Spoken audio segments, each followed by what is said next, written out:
Mama Samia Suluhu Hassan, shikamoo mama. Viongozi wote, itifaki imezingatiwa. Sisi wengine mama tumeamua kuhamasisha mambo ya nishati safi kwa kuvaa tu nguo kama mitungi ya gesi. Sasa wakati mwingine ndo huu unakuja unakuta umefanana na carpet.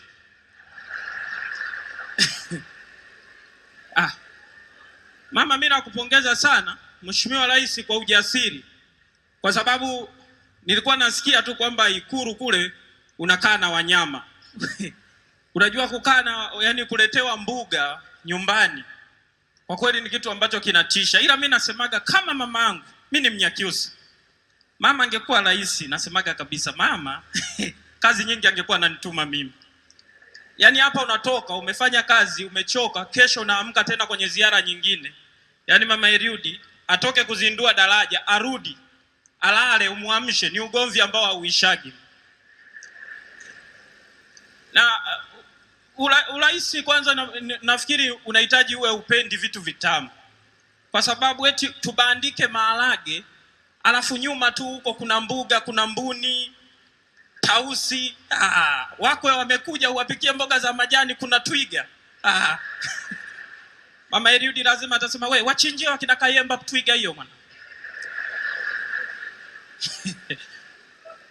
Mimi napongeza sana waandishi wa habari. Kazi mnayofanya ni ngumu, ni ngumu sana. Tumeona hapa kila sekta mshindi alikuwa anapewa na sekta husika zawadi. Yule ndugu yangu wa maji watu wote tulikaa kule tusema wasipompa jaba huyu wanampa simtengi.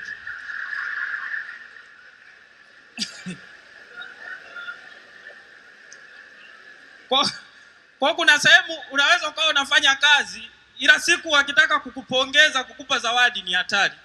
Hivi umeashumu mtu wa idara ya nyuki ikatokea ameshinda leo wakamletea mzinga hapa, alafu kwa upendeleo wanasema tampa mizinga 8 aende nayo nyumbani kwake. Na sisi kama vijana tunapata taarifa nyingi sana kupitia vyombo vya habari, vinatusaidia sana. Lakini mikoani, yani mzazi anatuamini sisi ambao tuko da kuliko hata chombo cha habari.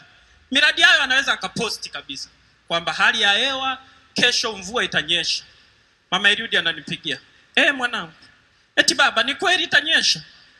Wanaamini ukiwa da una taarifa zote kamili. Kwa sisi wengine makabila yetu kuwa da ni kutoboa, yani umefanikiwa, na ukiumwa wa da ndo wanachanganyikiwa zaidi. Nilikuwa nimekaa pale nyuma naangalia kila mtu anayekuja anakabidhiwa zawadi yake. akaja yule mama ambaye sasa hivi dakika zilizopita ameahidiwa kwenda Marekani. Mama, mimi nasema hiyo ya Marekani ndo ungeanza nayo. Asanteni sana. Nashukuru sana Mheshimiwa Rais.